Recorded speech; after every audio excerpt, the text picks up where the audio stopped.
It's that time of year. Look who's coming down your chimney again, despite being asked repeatedly to stop, despite the police being called.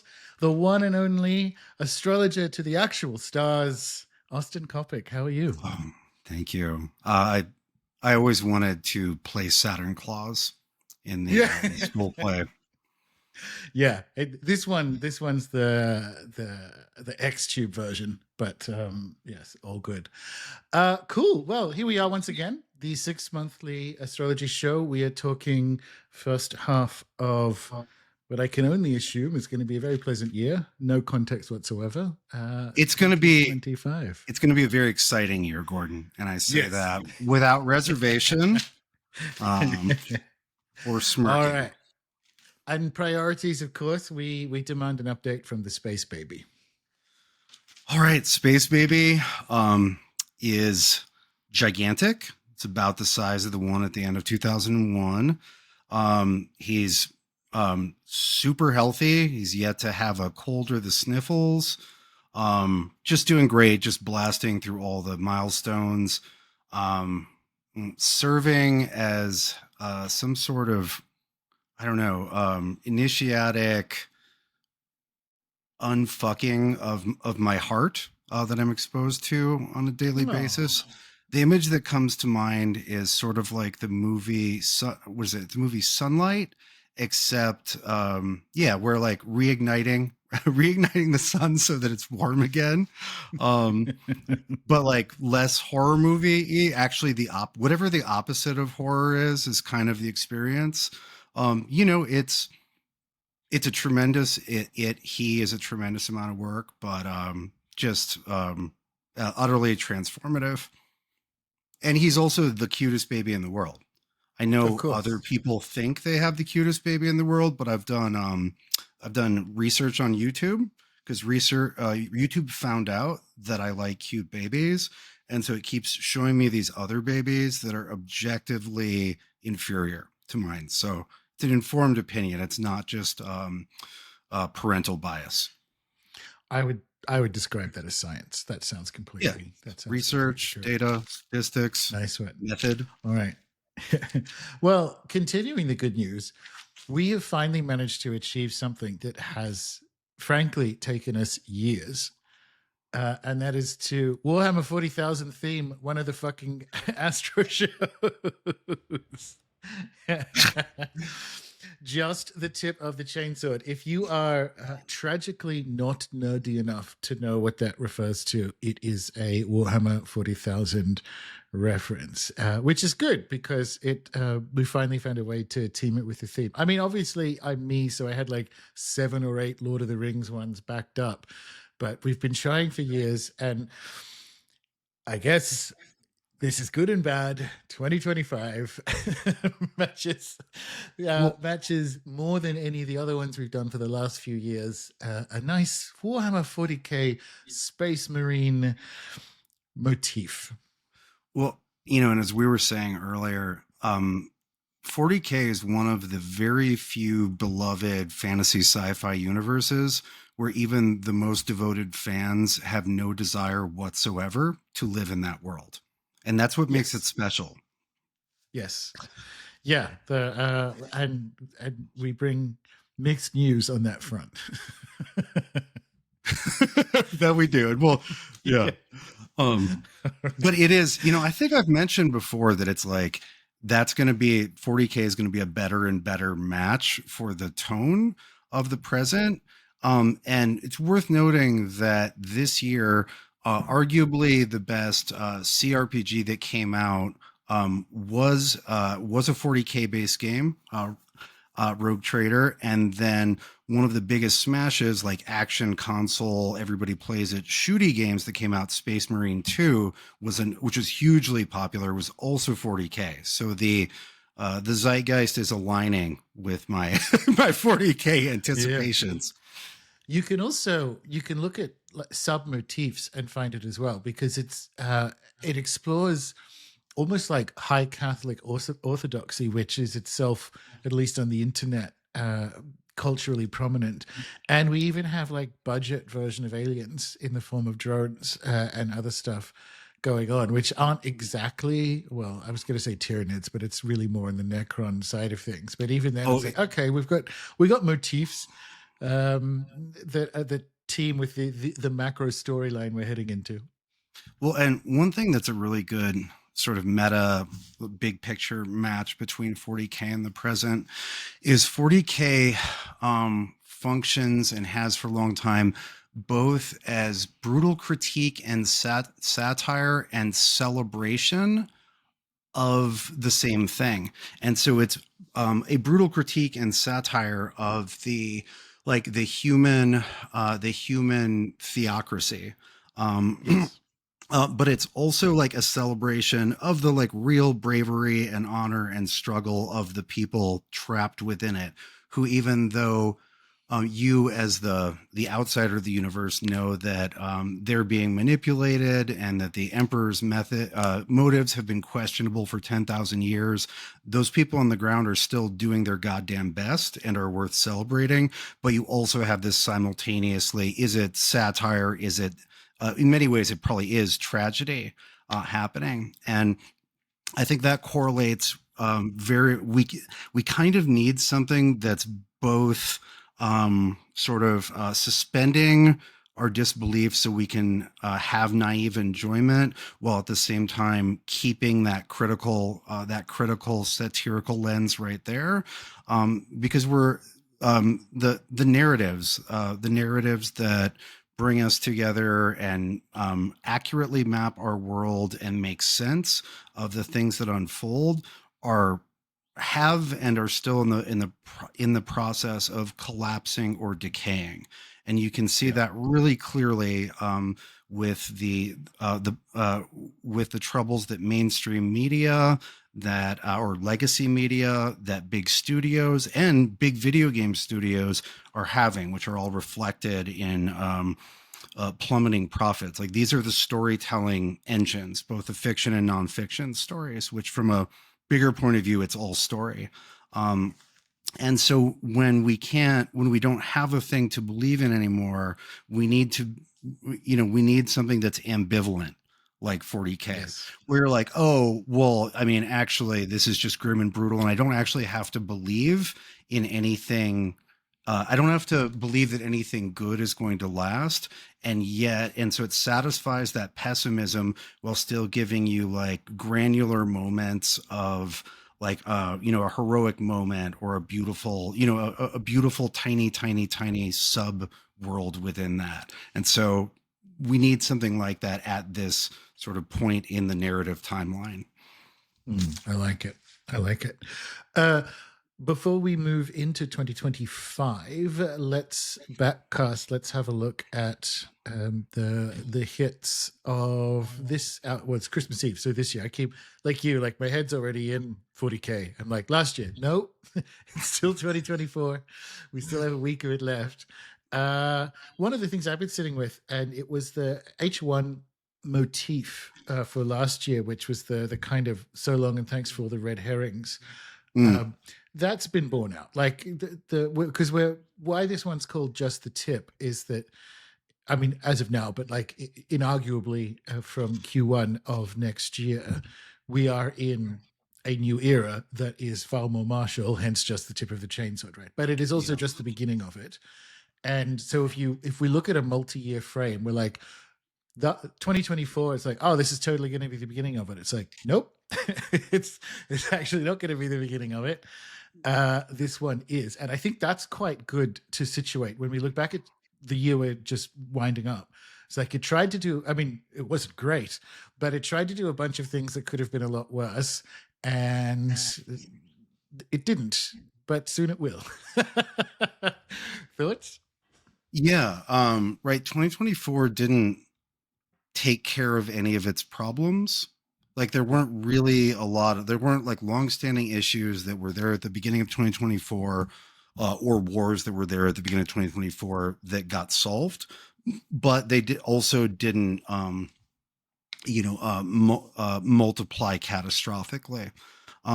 But from just the timing of the three outer planets, or Uranus, Neptune, Pluto, the three slowest time markers that we're tracking, We can draw a very safe circle around 2018 to 2025, and that is all three of those markers in one set of signs. And then we can draw another circle around 2025 to 2033, which is all three of those planets in a different set of signs. And 2025 is in both circles. 2024 wasn't in it was solidly in the circle that we are now passing, the ring we are now passing out of, but 2025 is literally both.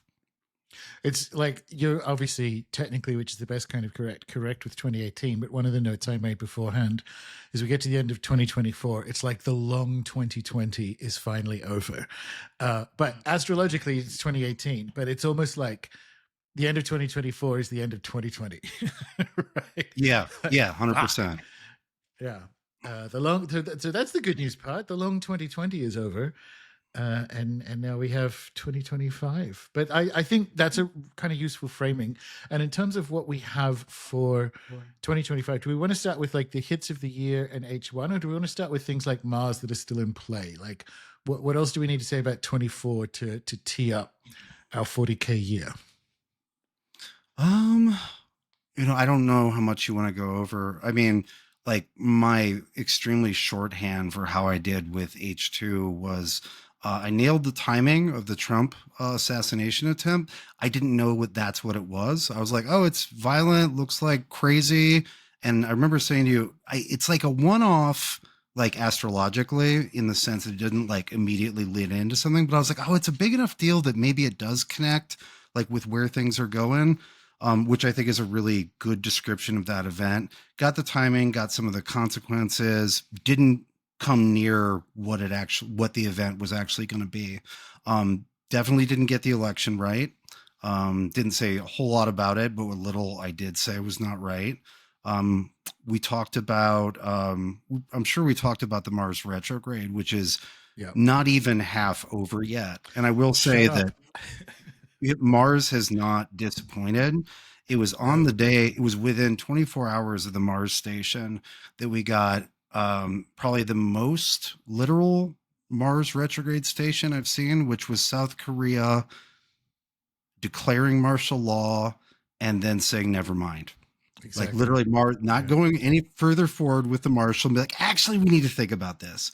We also got, again, real tight on the station. We got the execution of the CEO, which I think, of the healthcare CEO, which I do think serves as omen is a strong word, but is a bird flying in the direction of where many things will be going. And then also the public response to that is also a sign of things to come. And so the Mars is absolutely happening. And we only hit the halfway point for this retrograde cycle in mid-January. And we won't be out of it until May. Yes. And one of the backup titles I had for H2 was The Call is Coming from Inside the House, which is Mars retrograde specifically in Cancer and so on. And if we look at an Armstrong model has from July to basically the end of March, building civil unrest. And if you look at the energy, if you look at that from an energy perspective, it is things like attempted assassinations, but it's also the response, the groundswell of approval behind assassinating a CEO in a Manhattan street. Like, that's energy of civil unrest. That's like restless natives, and we haven't even got to inauguration or so on. So that's when I think about it. It's like the call is coming from inside the house is the energy of civil unrest. Doesn't look like what we would have expected it to, based on if it was 2020. Like, it doesn't, there was no pussy hats, like it wasn't yet anyway. It wasn't that kind of civil unrest, but but the energy is there. It's there. It's messy. It's a different fracture or cleavage site, right? Like, it's a different crack. I've got a lot to I've got a lot to say about that I think I'm going to save for a little later. Bueno. All right. So anything else about 2024 before we jump into 25? Not really. Oh, cool. Alrighty, so let's look at it. Let's look at the 12-month the hits over the 12-month cycle, because it is quite it. The last few years have been quite front loaded, although we just did talk about Mars, and it's sort of the same here, just in terms of like, well, this one's bigger than the little toe dip we get with regards to outer planets. But let's paint a full year picture before doing the half. What do we paint us a picture? Let us find out what planet in the Imperium we're on. Okay. Armageddon. So, that's funny. So all right, so the big story of the year that puts it in that Venn diagram overlap that I just described is that we get Neptune ingressing into Aries for the first time. And Neptune is about 14 years in a sign. We've had Neptune in Pisces since 2011 or so. And that is the first of the big shifts, and that occurs on March 30th. The second the next big shift that gives us that long-term time frame is Uranus's movement into Gemini, and that's July 6th. And because Pluto made its final ingress into Aquarius, right, it's been back and forth between Capricorn and Aquarius for 2 years now, on the 19th of November 2024, that gives us those three all in the positions that we're not going to be done with until 2033. And so that's three sort of independent planetary historical vectors that all shift in a relatively short period of time. Not only that, but they are all in a very tight geometrical alignment with each other. We've got two sextiles and a trine, or a fat triangle with a 120-degree base and two 60-degree sides. Makes like a nice fat wedge. And so they are all mutually supporting and reinforcing each other. And in addition to that, their sign shift was all three of them moved from either a water or an earth sign into a fire or air sign. So moving from a reactive, passive, yin, nocturnal sign into an active sign, right? Fire and air do a lot more shit. They run around and they run around and fuck with things in a way that water and earth don't. And when planets move into fire air signs, they just do a lot more. And so it's a lot.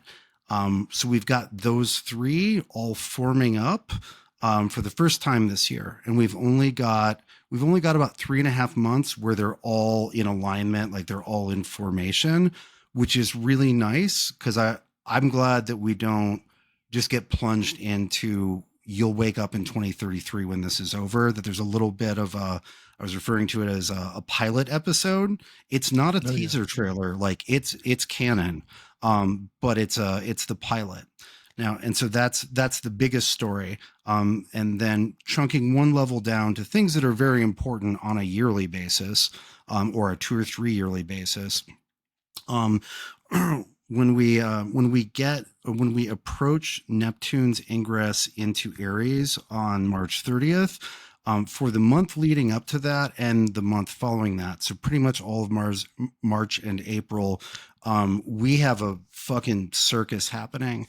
And it's all centered on that Pisces-Aries border, where Neptune is making that most portentous ingress.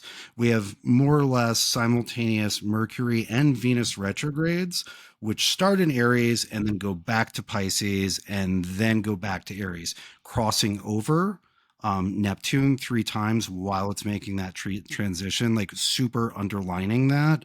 And then we also have Saturn is in the mix there, just about to ingress into Aries, to follow Neptune into Aries. And during that, especially the March portion, we also have a pair of eclipses, one of which is in Aries, and it's the last eclipse in Aries in this cycle. And then the other one is in Virgo, which begins, which is on the Virgo Pisces axis, which will be where we'll be having eclipses for the next while. So it's all of this. It's just all in that that Aries Pisces space that more changes will be occurring in. Saturn itself ingresses into Aries on May 26th. And so we will be having not only Neptune in Aries, but Neptune and Saturn pretty tightly conjoined. They get within a quarter of a degree, but don't quite conjoin in 2025 in Aries. And that we have that from May 26th until September 1st when Saturn comes back into Pisces.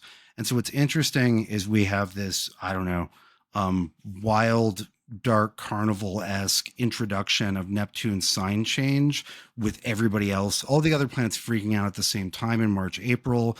And then Saturn clicks over, and then and then Uranus clicks over. And so for the whole third quarter belongs to the 2026 through 2033 like structure. And then for the fourth quarter, we slip back into kind of where all the planets are now, but it's different and things have changed, and we know we can't stay here.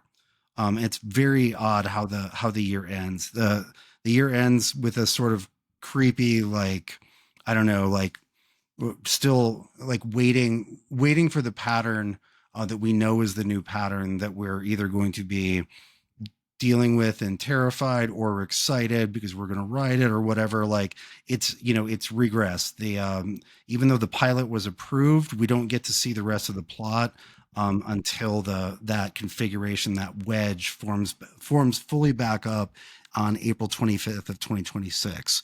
So there's a lot of dramatic introduction and pilot episode this year, but then there's actually more the planets where they've been for the last many years. But that's not going to be what people focus on. No, right? They're like, no. it was kind of shitty and the same. Yes, that's true. So the man of the match area is late March, April, Aries, first few degrees, first decan of Aries. So hypothetically, if someone were to have, I don't know, their natal moon at 2 degrees Aries asking for a friend, how many coats should I hide under for 2025? No, it's a good question. I have Mercury at 2 Aries. Kate has stuff in very early Aries, and the Neptune coming for a visit is very different from Saturn coming for a visit, and they're both coming for a visit together. There will be a period of time where it's just Neptune and not Saturn, but there's plenty of both this year, and there'll be plenty of both the next year. So let's talk about the Neptune part, because the Neptune part is going to last longer, even though Saturn feels like it stays in the same sign forever, because you're always really sick of it by the time it's near the end. It's only 2.5 years, right? Whereas Uranus, 7 years, Neptune, 14, and Pluto, variable, but this time about 20, right? So Saturn is the live gymnastic, quick moving planet relative to the rest of these. And so the lasting influence is the Neptune. And so Neptune always brings a dreaming, right? Neptune brings an enclosing set of narratives, a framing of experience, and usually a set of ideals that we aspire to whenever it changes signs. And so, and is that a good thing? Like, yes and no. Kate and I have started sort of joking that Neptune is always great when it first enters a sign, and by the time you get to year 12, 13, 14 of it in the same sign, that's true. You're so disillusioned and so fucking sick of it. And I think that's, I think that moved from hypothesis to theory pretty easily. And so there is a freshness to it. But if we look at like, what is the Neptune Pisces dream like, and we have to understand the dream that's been having us in order to understand the next dream we're going to have. And so for the Neptune and Pisces dream, we're looking at 2011 was the first ingress, went in for good in 2012, and then it's been ever since then. And so One, lots of people decided that magic wasn't fake. Lots of people decided that astrology was quite intriguing and not just a Rorschach test for narcissistic boomers. People's stories about the world have expanded considerably, right? Like we've got an ocean of stories. Um, Many of them nonsensical, but it's nonetheless full of life. This ocean. Yeah. We've also seen, and this is an important thing with Neptune. There's almost always a seeking of an ideal, right? And with Neptune in Pisces, like the ideal has to do with having an oceanic or a vast, encompassing, deep and compassionate understanding, right? And so you see, again, if we start 2011, 2012, you see people, people have attempted to be much more understanding of people in different categories than them.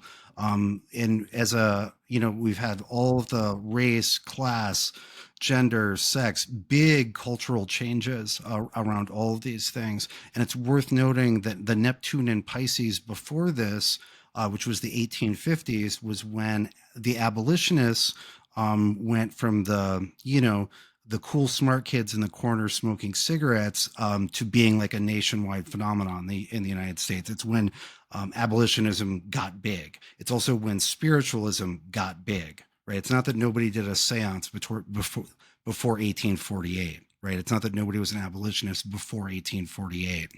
But it's when Neptune goes into that sign, it's sort of everywhere. Right. And so, I've been trying to think about the contrast and like the contrast of ideals. And so I think with Neptune and Pisces, the ideal figure is saintly, right? There's something very moral about Pisces. Whereas the historically, and I think you can already smell it from here psychically, Neptune in Aries, the aspiration is the heroic figure, right? Where the most important thing is not to be understanding. The most important thing is to have acted in an honorable or virtuous way, to have done the right thing, even though there was contest, or even though it would put you at great risk. We're going from a Jupiter ruled ideal to a Martial ideal. Mm. And a little bit more on this, unless you want to respond. No, keep going. Yeah, just agreeing. Okay. And so the in some ways, like, that's a nice corrective, right? Like the getting waterlogged, we could use a little fire. But just to underscore sort of the stupid side of that, which we will inevitably also see. The last time that Neptune went into Aries was 1861, and this was in the case of the United States. It was within 24 hours of the beginning of the Civil War, and which the Neptune in Aries was not the one thing that predicts the Civil War, right? Like, don't think about it that way. But what we saw was a massive enlistment on both sides, because because it was widely held that this was going to be a grand and honorable adventure in which young men might prove their mettle and do right by their country. This was also accompanied by the phenomenon of civilians literally going to have picnics on the hills near battle sites, so they could watch the battles occur as if they were a sports event, right? And this naivete, of course, did not last long, but it was present, right? It was a big part of it. And that this exaltation of the heroic is also echoed in the fact that last time Neptune was in Pisces, we had a number of important sporting events and institutions which occurred for the very first time. Let me look at my list super quick, because I can only half remember them. So we had the first college American football game played during Neptune and Pisces. We had the sport of skiing being invented, Neptune and Aries, sport of skiing invented, Neptune and Aries. The football, aka Soccer Association, of the Great United Kingdom of Great Britain and Ireland also started during Neptune and Aries, like paving the way for what would be the world's most popular sport and the first professional baseball team in the United States. And so this like we want the spectacle of effort and heroism and struggle, right? It's the like that spectacle of the one who triumphs over adversity, like that spectacle of struggle. And so this is part of why this is one important piece of why 40K, which at the beginning of the day, at least, maybe not the end, but at the beginning of the day is military fantasy, is not just us being nerdy. It's us being nerdy in a zeitgeist appropriate way. Yeah, absolutely. We did the time magic course for the second half of 2024 and looked at the work of Oswald Spengler and other cycle historians. And it's interesting because he would say, or did say, that democracy decays into Caesarism when we're kind of emotionally exhausted. Well, because democracy, he was correctly, I think, saw it as as air cover for oligarchy. Like it's not actually the participation that people want it to be. But when dissatisfaction with that grows, you get Caesar-like figures. And obviously right. That's referencing anacyclosis. Yeah. Yeah. And obviously that's a Trump thing, but it actually, I think, started a bit before it. I noticed as an outsider looking at US politics over the last couple of decades, the increasing use of executive orders. Just like, firstly, it was like oh, he's going to use an executive order. Everyone is campaigning on how many executive orders they're going to actually sign on their first day. And it's just much more like emperor behavior. But it's one of the, I think by the time Neptune leaves Aries, the thing will be exhausted with, you can call it fascism or whatever, but I think Caesarism is better because it is that, it has the martial element to it, but and the shadow projected hero is something like that. So Neptune and Aries, so Aries is primarily martial, but secondarily, it is the place where the sun is in its exaltation, right? It's not the sign that the sun rules, but it's the place where the sun is most glorious. And so with Neptune and Aries, you get leader fantasies, along with warrior fantasies. My favorite leader fantasy from Neptune and Aries is 2 cycles back, and it's the cause of the War of Spanish Succession. It was Louis XIV, the Sun King, in France, managed to get his grandson in line for the Spanish throne, and then the Spanish monarch dies, and he's like, oh, I guess my grandson, who super loves me and listens to me, is going to take over Spain. This is Spain of 1700. Like, this is not it's not height of empire Spain, but it's a giant power in Europe.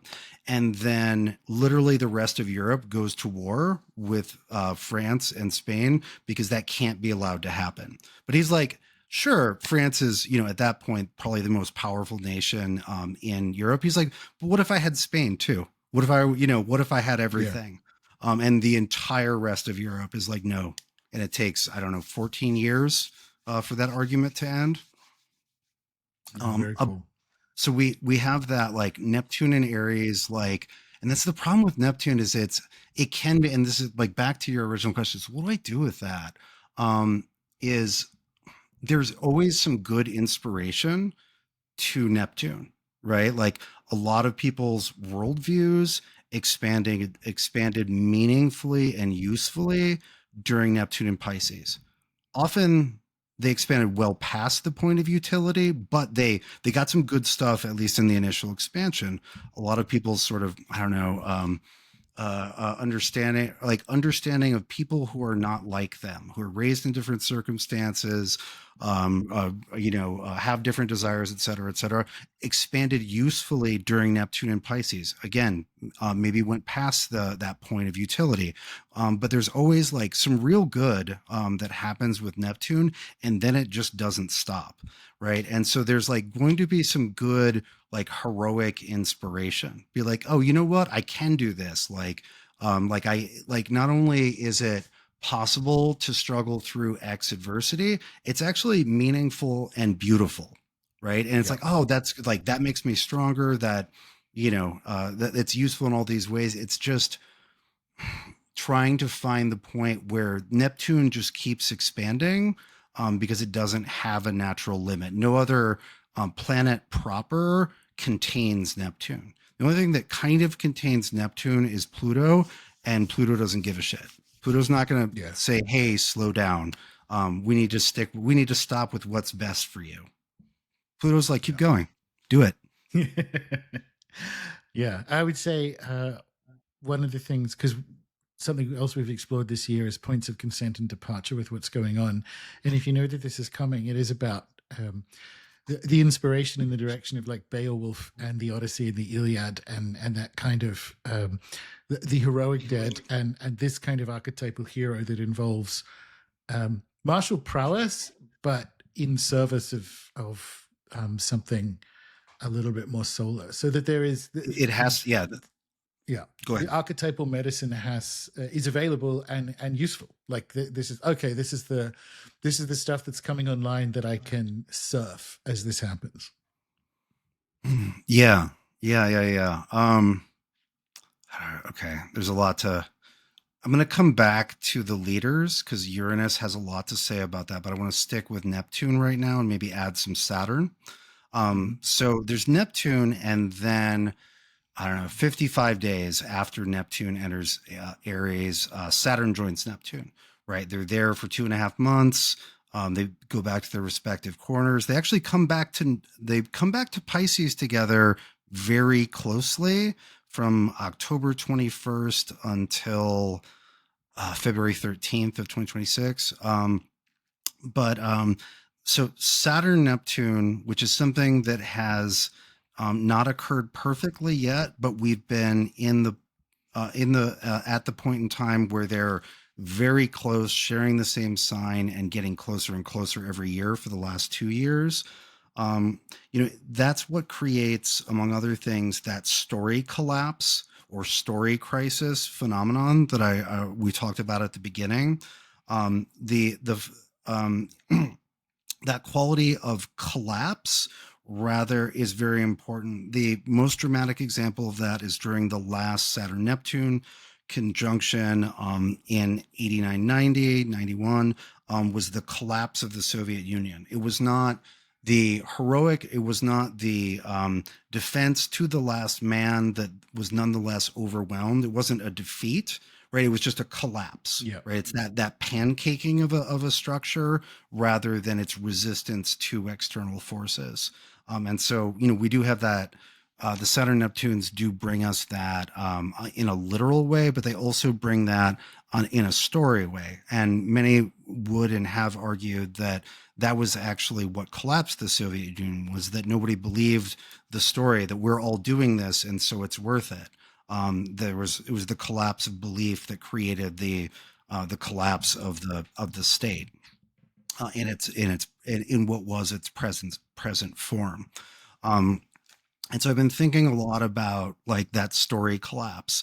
And so story collapse never, so in a sense you get story anarchy for a brief moment, but then you get story warlordism, right? You get, if you've seen it, you get the situation in Furiosa, the Mad Max movie, where I don't know, have you seen Furiosa? I have. Okay, right. So you have the various warlords, like one trying to seize the resources, the few resources that are necessary for everyone, but also trying to seize the narrative and trying to have people believe in them, but like shape the story. And so who's the guy, the Chris Helmsworth character, like casts himself with the aesthetics of a prophet, because the person who has the story already or always kind of feels like either a prophet or a false prophet, the person who's trying to get you to believe their story. And so I've been thinking about the present as like the present and near future as story Mad Max. And somebody always takes over the wasteland.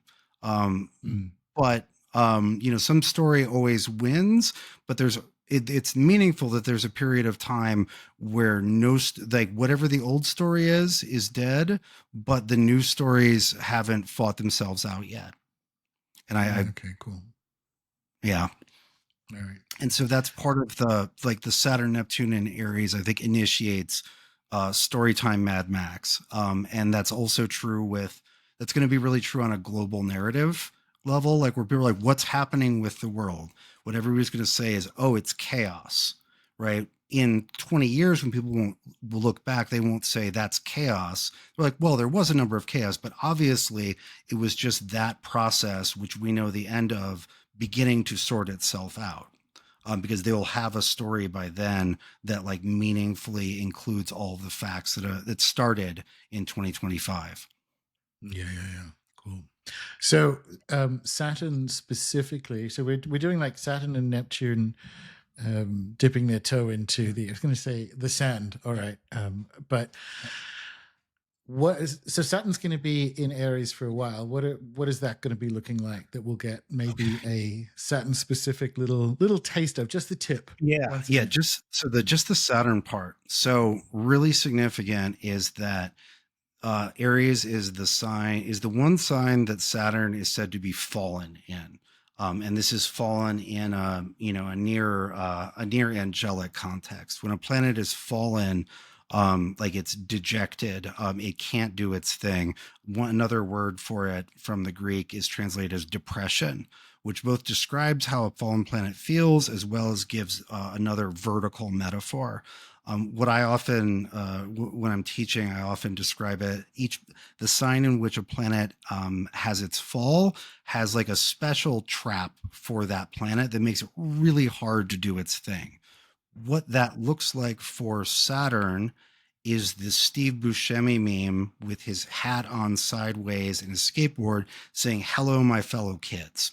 It's ancient, patient, slow-moving, grim Saturn pretending to be youthful and ignoring all of the things he knows about time and consequences. And then conversely, at the same time, it is a 2-year-old ascending to the throne of emperor in China in 1908, which was a Saturn and Aries event, where you have someone who is way too young and underqualified in a position where old age, experience, and ruthlessness would be vastly preferable. So you have this huge mismatch between like youth and experience, right? In exactly the way that fucks things up, right? Because the 2-year-old is going to have a terrible childhood.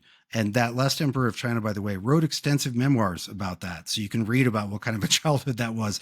And then Steve Buscemi, right, the "Hello, my fellow kids" guy, the man in the second half of his middle age, attempting to pass as a high schooler, is not exactly killing it as a middle-aged man, nor is he being effective as a teenager, right? And so what this looks like historically is hugely anti-authoritarian sentiment, leaders, either leaders that are illegitimate or leaders embarrassing themselves. And then that confirms the anti-authoritarianism, which is just sort of natural for that time. And so just super quick, last time was late 90s, which was a time of, like extreme sports, which all depend on pretending gravity doesn't exist, pretending consequences don't exist, which is Saturn putting on the baseball hat sideways, being like, don't worry about it, dude. It's also the second term of Bill Clinton, which is largely paralyzed with scandal, right? So it's bad for the leader. It's bad for people's belief in leadership. Time before that, late 60s, it's when the hippie movement turned ugly. It's Altamont, where the Peace and Love concert gets a bunch of people killed. It's the bloody second half of the Cultural Revolution in China when it gets super ugly. Time before that, late 30s, not a great time. Enough said. Yeah. Now the one match between Neptune and Saturn in Aries is actually in 1703, and there's an event that took place then within 1 week of the exact Saturn Neptune conjunction in Aries that is such a good match for all this sort of storytelling. It brings the Saturnian sort of tragic and dutiful element to the Neptunian dream. And that is the event that later became known as that of the 47 Ronin in Japan. Great movie, by the way. And this is a story, this is an event that was retold as a story in literature, in theater, and in film. Again, great movie made recently. But basically, super short version, there are 47 samurai. They serve their lord. They think he's fucking awesome. He gets baited into a serious faux pas in the emperor's palace, and he is executed as a result of this. The 47 loyal samurai swear revenge on the person who sabotaged their lord. They wait 2 years very patiently. They storm his castle. They cut off his head. They do like a 10-mile procession through town where they are cheered by the people and present the severed head to the grave of their fallen lord and then turn themselves in. The country is in an uproar, and the emperor and the shogun don't know what to do, because even though you can't have trained warriors doing suicide missions and killing high-ranking officials willy-nilly, this was this was the perfect enactment of the dutiful, self-sacrificing warrior quality everybody wanted the samurai to have. And so the people were for them, but again, you can't just say that's fine. Anybody can do that. Let's set a precedent that that's totally okay. And so the sort of compromise sentence is that they are all allowed to commit seppuku honorably. And this is a big deal versus being executed as criminals, because it means the families get to keep their stuff, right? Like in a feudal system, if you lose your status, the whole fam loses its status. So it's not just like, well, it's not like today where they say, instead of executing you, we're going to let you commit suicide. It's like, rather than wrecking your whole family and executing you, they'll be fine, and you get to keep your status, but you have to commit seppuku. And so within 1 week of the exact conjunction, when they're like quarter degree apart, 46 of the 47 samurai basically simultaneously commit seppuku and then go to the spirit realm, where they will live as a story that's referenced over and over again. And boy, was I excited when I found that, because that's you couldn't have a better heroic, tragic story still told today that matches those planets. And of course, as I was thinking about this, I was like, oh, we're already halfway there with the CEO slaying, where half the internet is cheering and the other half is like, well, I understand, but we can't just that can't be okay. Things will get much worse if we just say that's cool, because then there'll be more. And so there probably will be more. But yeah, because that's basically vigilantism times samurai excellence. Well, yeah, because it's like things will get worse. Which way to worse do you want to go? Do you want to go like, oh, well, I'll suppress and punish this, which will lead to it being more popular, or I will let it slide, which will lead to it being more popular or kind of tacitly approved of. So it's like it's a fascinating thing to watch. Right, and it could not have happened to a worse category of person, that's for sure. But right, oh my god, this is really fascinating. This is like, yeah. Anyway, so this is the shogun. The shogun is yet to make their call this time, right? It's like, what is gonna not further enrage the people and admit that was kind of awesome without just opening the door to repetition. Yeah, cool. And of course, that's also one final point about that. That's very Saturn and Aries. Saturn and Aries, the laws aren't working, right? Saturn is like that like all the structures. And when Saturn's in Aries, a lot of times they just don't work right. And so what do you do when those forces of order are malfunctioning, right? And so vigilantism is one of the answers that people give historically. And I guess that Aries I am energy, like it's the laws aren't working because people just aren't obeying them, right? Like they're just like, no, I don't. I'm not doing that. That's stupid. Like, it's 30. I'm driving 45. Like, I'm not doing it. Yeah, I mean that, and like either poorly designed systems because they're intentionally corrupt, or they're just worn out. Like it was a good Yeah, idea 50 years ago, but nobody's dusted it since then. yeah, fair enough. That I think that's something that's going to be useful because that's another groundswell that's happening. People are just you see it societally and it's not showing up well. Generally, people's attitudes to each other and that sense of civic togetherness is fraying. But you can kind of see like, oh yeah, I get it now. Like these laws are stupid or out of date, and even when you're being ticketed for something, the officials kind of apologetic.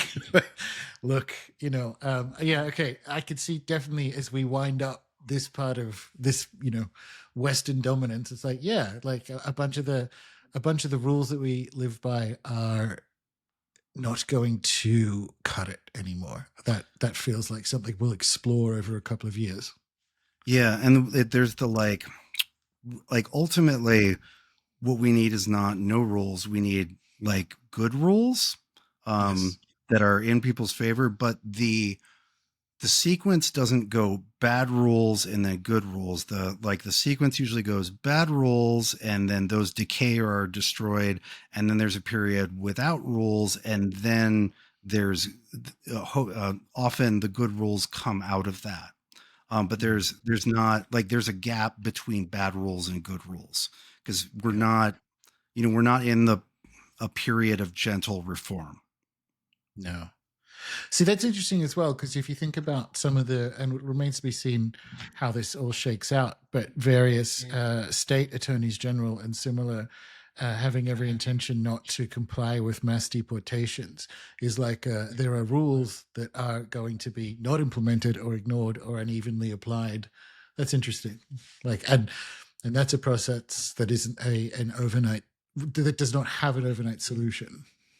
No, and so that Saturn with Neptune in Aries, that's the first third, or that's that that gets started in 2025, and Saturn's not done with Aries until first part of 2028. We only have what, a couple months of it this year, May 26th to September 1st for Saturn. Um, but like that's basically all of 26, all of 27, and a chunk of 28. And that's another sort of historical thing that Saturn Neptune contacts are that they talk about is is boundaries. Like Neptune says there are no boundaries. Saturn says the boundaries are made of stone and completely non-negotiable. Like they're the two planets that have the most extreme ideas about boundaries. And so when they get together, there are always big disagreements about what kind of boundaries do we have. And obviously that's sort of come to a peak or near a peak on like a country boundary level in the United States, but you can see it lots and lots of other places. And I would encourage people to also think about if there's an immigration crisis in their own personal boundaries. Like, are you back and forth between fuck everybody, nobody gets in, and I just want to be a good person and let everybody in, and you don't actually have a good policy that's like some sensible, real thing? I like that. Yeah. Yeah, that's cool. That's turning it into useful medicine to explore because everyone, yeah, mentioning no names, but yes, everyone can be better at that. Everyone probably should be better at that. Allow that medicine in. I like that. All right, so first half of the year, we've done the first couple of degrees of Aries, Neptune, and Saturn. We're talking about Mars. Do we want to do? We mentioned the eclipses briefly. Do you want to do the same thing just to shake Yeah, some spice just all over those yeah, degrees? little bit of and a little bit of sort of how we get to like the clown show of March, April. And I just keep getting like insane clown posse imagery around that period of time. I've tried to push it away, and I just keep hearing the dark carnival circus music. But just as a note, January and February obviously come before that. My nickname for those is the not so calm before the storm. We've got a lot of Mars retrograde in Cancer and Gemini. Mars is also fallen in Cancer. Like the trap there is be super angry and whine and don't do anything about it, or wait until the moment where expressing your anger is minimally effective and then freak out, rather than like applying force in a thoughtful way and in a way that would change something. So a lot of being tempted into sort of martial expressions or displays that don't actually solve the problem or defeat the enemy. So there's a lot of that. And then we get to the clown show. And so it's just, as I said, it's back and forth between across the Aries and Pisces border.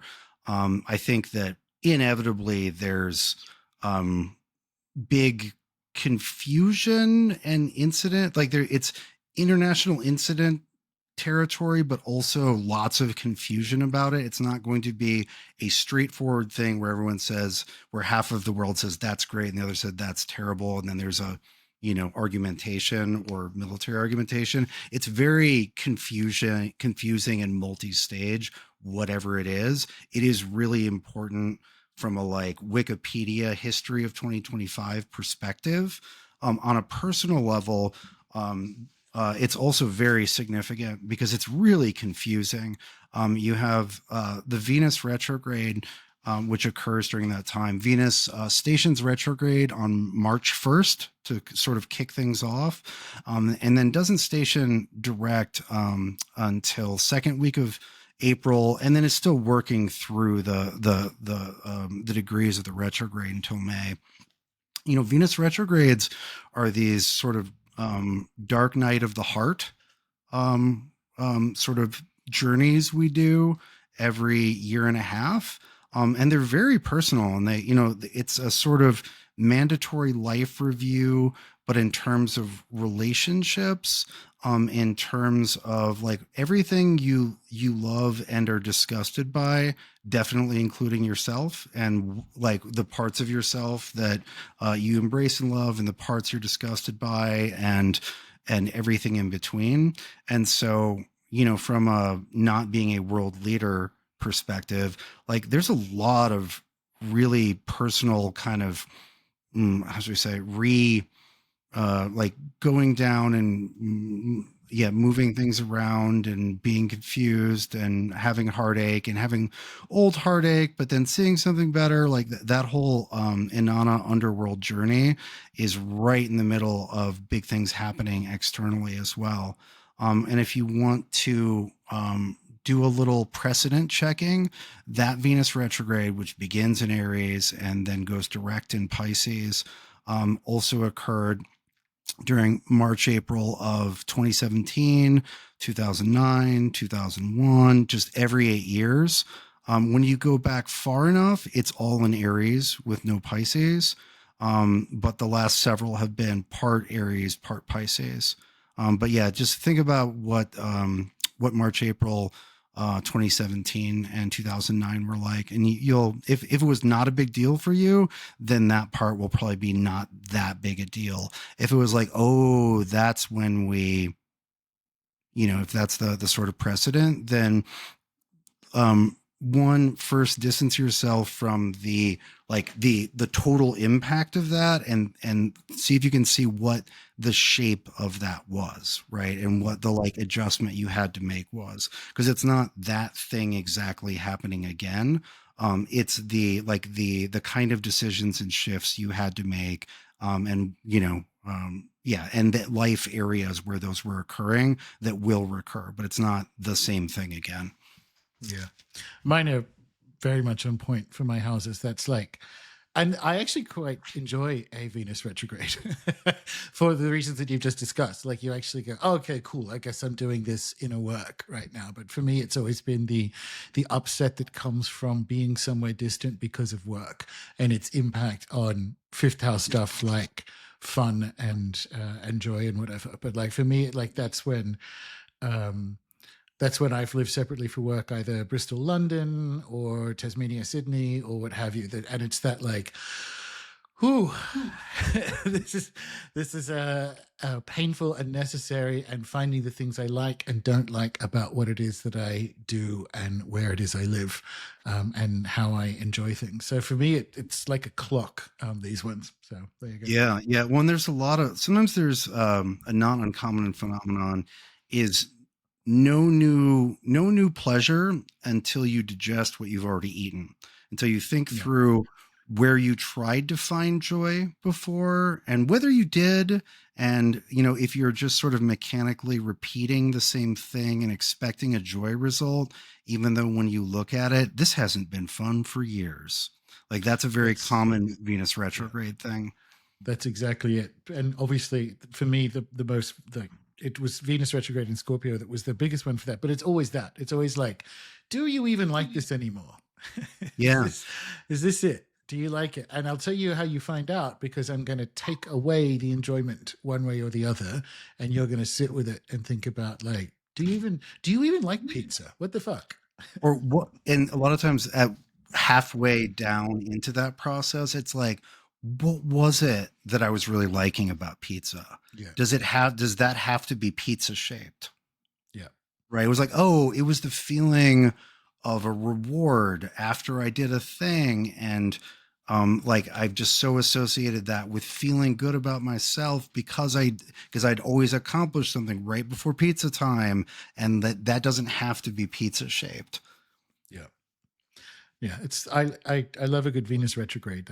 I'm oddly looking forward to it. And yeah, I'll just say like, if you can approach it from that like that journey, that underworld journeying perspective, and sort of temporarily withdraw from trying to do new things in that area, in this case in the Venus area, but like visit the shades of the past, visit the shades of the future that have yet to be, like, and let it be indeterminate and kind of upsetting but also kind of inspiring.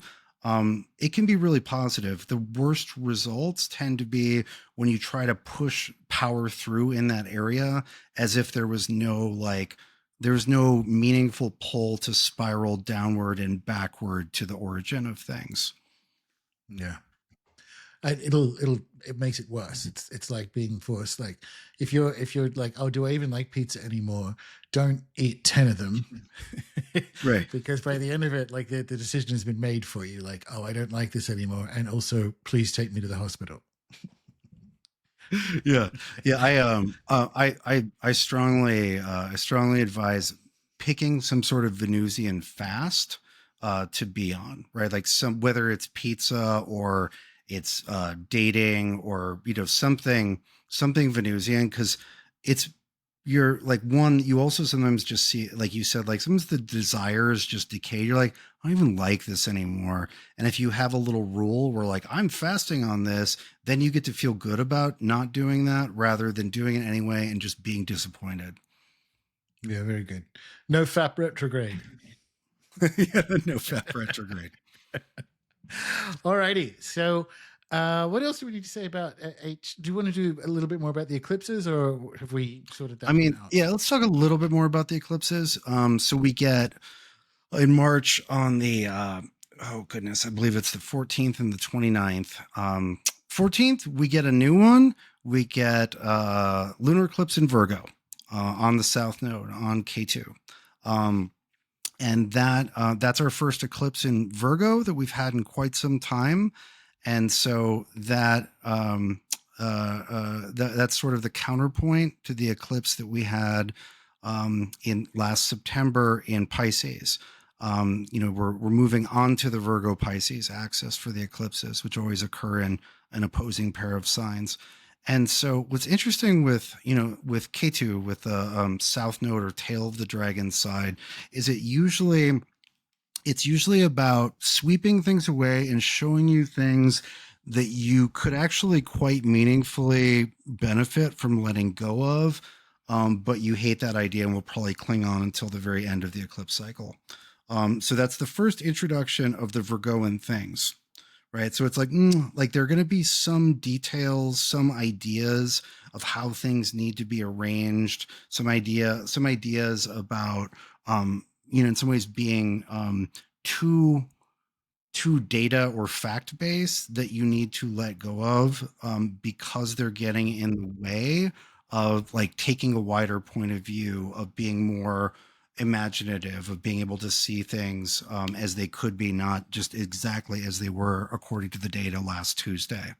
Um, and then the sort of bigger deal eclipse is the one on the 29th, which is it's like a day before it's like a day before Neptune goes into Aries, and the eclipse itself is in early Aries. So again, a lot of this stuff in this March April stuff really blends together, really runs together. It's like same colors, paint splashed everywhere. And that is the last solar eclipse in Aries in a series we've been doing for about a year and a half.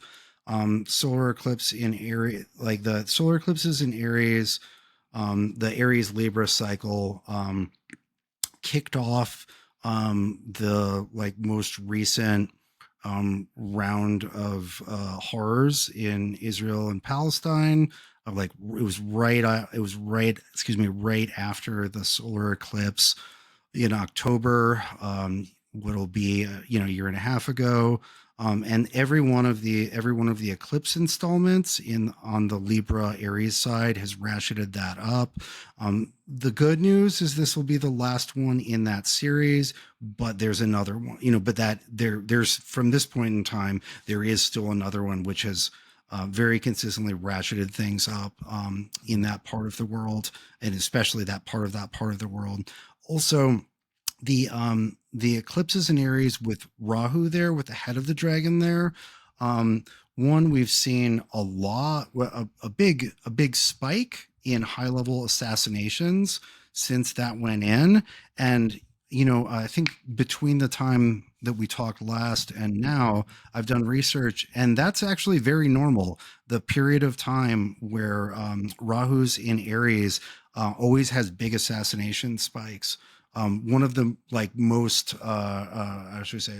notorious was the assassination of Martin Luther King Jr., which occurred right next to a solar eclipse in Aries on the dragon's head. But since last year's solar eclipse in Aries, we had like the top level management and president of Iran getting helicopter crashed. We had the shot at Trump. We had the CEO execution, and then lots of other assassinations that didn't quite make as many headlines. Because it's, again, the Aries is where the sun is supposed to be its exaltation. So it signifies people who are at the top of an organization. And so we've got another round of that. And I would be very surprised if it acted differently this next time than it has in the past. I come back to my question about yay, moon at 2 degrees. I'm going to, and this is advice for anyone, make the first decan of Aries your best friend. You've got a couple of months. Yeah, 100%. And it's right, and it's like that's where Neptune moves in the day after, and then April, and then a lot of May it's the image that I have in my mind is like picking up the devastated fairgrounds after that carnival has left town, but has left some very strange things in the once pure campgrounds, or the once not so pure, but still. And then at the end of towards the end of May, the 26th, we have Saturn joining Neptune in the first decan of Aries, right? Which it's like, I don't know, it's more of the same in a lot of ways. It's a confirmation of what we spent a lot of the year getting towards. And then I'm happy to report that the very end of May and also a lot of June has some nice things in it. One of them, excuse me, one of them is that we get Jupiter moving into Cancer. And so Jupiter does a sign for about a year at a time. And unlike Saturn moving into its fall in Aries, Jupiter Jupiter is in its exaltation in Cancer, and when a planet's in its exaltation, that it's the sign as context and territory. Instead of having secret traps to humiliate the planet, instead works to bring out the very best in the planet. And so, with Jupiter, we're looking at kind of all good things. It is the greater benefic, but specifically sort of medium to longer term good things that that move on a 12-year schedule, right? Venus is the good things. Venus is the amazing night, like the torrid affair over the summer. It's shorter term good things, whereas Jupiter is the less like less ecstatic, but more like medium long term framing good things. Like I've been saving my money for 12 years, and goodness, that pile has grown. Or I've been working on this career thing for 12 years, and boy, I have made a lot of progress. Like those kind of things.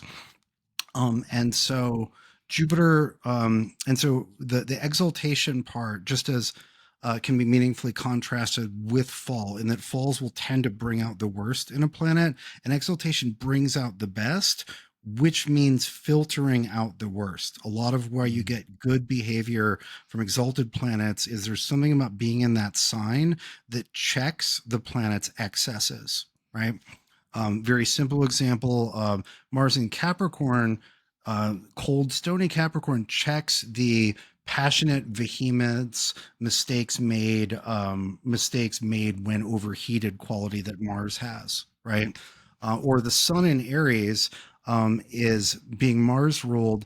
Like the abundant self-confidence of the Sun needs to be proven in action, right? Like, I deserve to lead, and let me show you by leading from the front, right? As opposed to, I don't know, like Leo, where the Sun's just happy and doesn't need to prove anything.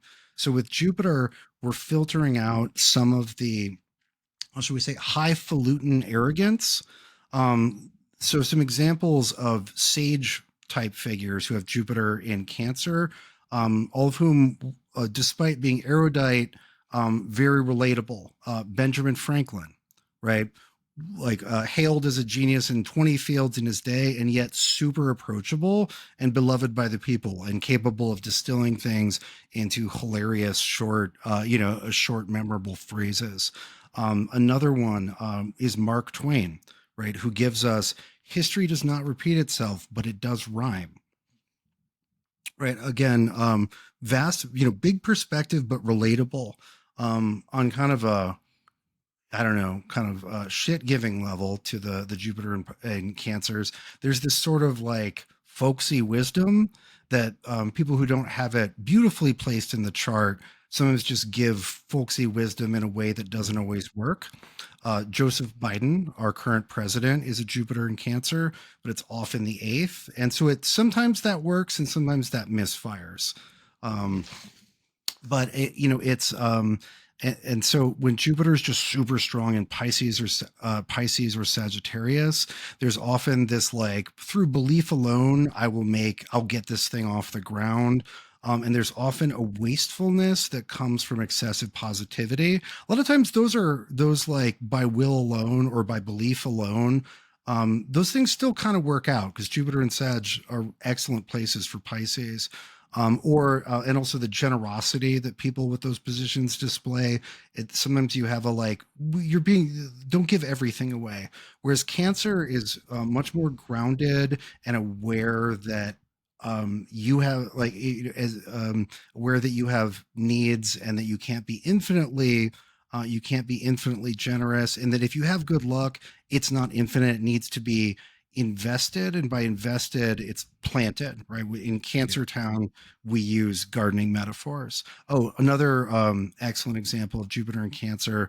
The only Jupiter in Cancer famous billionaire is Warren Buffett, who's like, okay, invest in things you understand. Don't try to get rich overnight. Like get rich, but get rich slowly, and in a very agricultural sort of way where you're planting and tending thoughtfully. And so we're going to have Jupiter in Cancer for a solid year, which is a really nice counterpoint to the otherwise quite distressing background. Yeah. I'm looking forward to that. Like Jupiter has been tracking my perfections more or less for the last year and a half, and is precisely tracking this one. So I'm getting a double bonus. So I'm Well, quite looking forward to it personally. and you always have and always will, because Jupiter's a 12-year cycle, and so are perfections.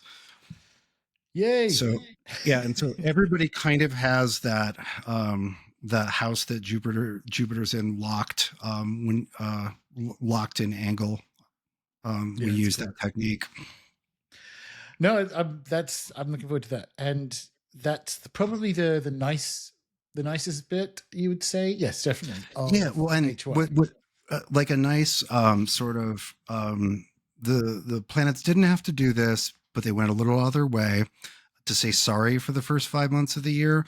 Is we've got we've got we've got a nice chunk of June where not only do we have Jupiter making this nice ingress, but Venus is also in a really nice position in Taurus, gone, done all of the underworld purifications, like done with that, in a new back in home base, and unafflicted by the madness. And so we get both benefics in nice condition at the same time, which is like, the consolation prize for the madness. Yeah, cool. So, what do you think that end of March, early April? What does that speculate wildly portend for the world? Well, so it gets going on March 1st, right? We don't get to wait until the end of March. And it's not just early April. True. It's a six ring circus. Yeah.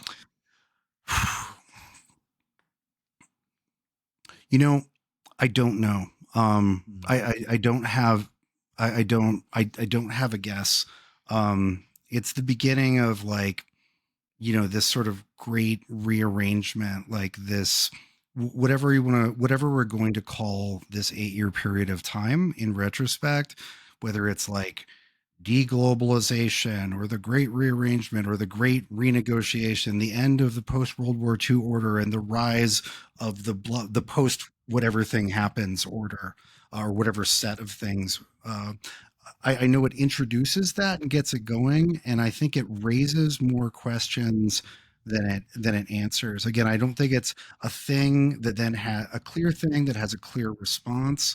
It'll probably be a set of things, and the responses of the various global players will probably be surprising, and we'll go back and forth. And it's our chaotic. It has the function, I think, is more destroying order and belief that things, when X happens, then Y will be the response. I think it's more going to destroy our sense of order than it is going to create a clear thing.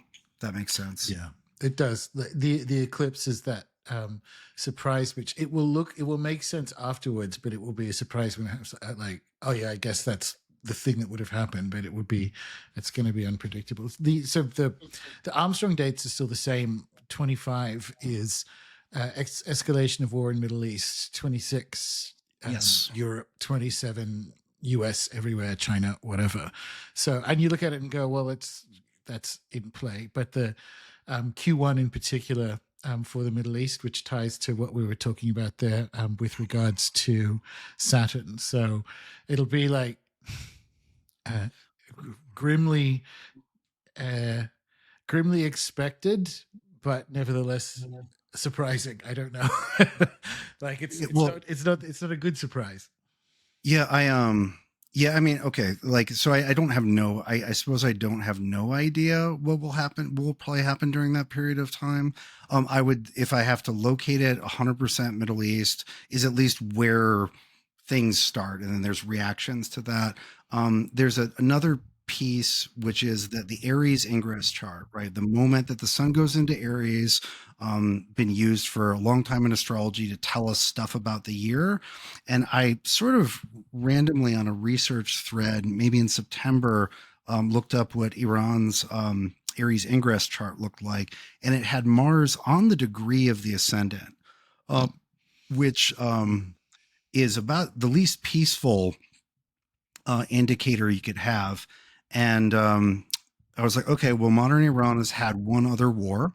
What did the Aries Ingress chart look like for the year that the Iran-Iraq war broke out? And it was Mars and Rahu conjunct the ascendant. Right. And so that's Iran, but because of the way that the Aries Ingress charts work, right? So in Tehran, it's almost exactly like by degree, but it'll be in the same sign. Mars will be in the same sign and very close to that ascending degree for hundreds and hundreds and hundreds of miles in all directions, right? Like that's basically the epicenter for where Mars is right on the ascendant at that global moment, right? So it like the technique itself suggests how should we say, like a range that's centered right around there. So if we're looking for regional problems, that's a pretty good technique. Yeah. So there's got to be something there. But like what it is, and I don't know. I just again I see I think the reason I keep the clown imagery or the circus imagery keeps sticking, and this is hypothesizing. I just know that it keeps sticking, is that like the carnivalesque is a mockery of of order, right? Like the clowns are like, oh, look at me, like I'm a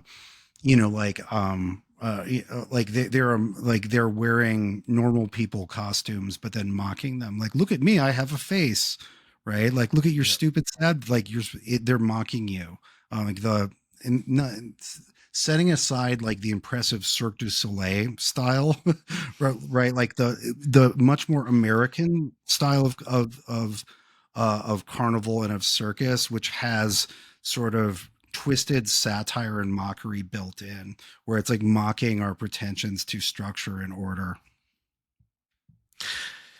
Yeah, that's the hard swallow of H1. And it's when, just because of circumstances or whatever, this always happens to me. Like that's when I'm most likely going to be most vulnerably overseas, and it's like, oh come on, let's do it. Whatever. Cool. I mean, yeah, I like there is a certain potentially jarring sort of change of frame if you're expecting the second half of the decade to be super chill. But once you accept that, like, we're entering a grand rearrangement of the world, and that's happening, like like it shouldn't be jarring, at least at a certain point.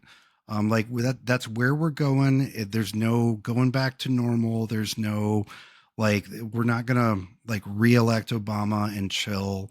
Like one thing to note also with all this like Aries stuff, and particularly like all of the things about leadership that it says, the so much of the sort of old guard of leadership is already being replaced, right? Like Trudeau's on his way out. We've got France, we've got Germany, we've got the United States, we've got and many more. And that is not that's not a pattern that's going to reverse. We'll probably get even more like new people with a very different angle on things in 2025 and 2026. And some of it we're definitely going to have like there will be, how should we say, elements of that child emperor of the like, oh, this person wasn't ready, or like this is these changes are too fast and it's creating problems, that like this should be a slow Saturnian thing but it's super fast. But that's just what we're doing next, and we'll do another thing after that, Well, very cool. All right. So, anything else for H1 that we should table? I think that's a pretty decent exploration. We should talk about Uranus, which is just barely into H2, and which we need to talk about to make the whole like the shape True. of 2025 and beyond make sense. Let's definitely do that. Okay. And so just into Q3, we have Uranus moves into Gemini for the first time. So Uranus in Gemini is like it's the like the one the one planet whose cycle is most predictive of important moments in the history of the United States of America. The Revolutionary War broke out during Uranus and Gemini. The next time it comes around, we do a civil war. The next time that it comes around, America decides to participate actively in World War II. World War II is not timed by Uranus and Gemini. American participation in it is timed, right? It's like end of 41, right before Pearl Harbor, when Uranus moves into Gemini. Japan invaded China in 37, right? The war in Europe had been raging for several years, right? It's not World War II, it's America's participation in. And so every single time, it ends up changing what America thinks about itself, and it ends up meaningfully changing its position in the world, and its role relative to the other nations in the world. And so what's interesting is that it basically lines up. It's the same thing as the fourth turning theory. It's the same time scale. It's just that the fourth turning fellas did it without the planetary marker. And so, people have been saying, oh, we're due for a thing. America's sort of, like the post World War II consensus is wound down, but we don't know what's next. Like that's that Uranus cycle. And so back to leadership in the United States.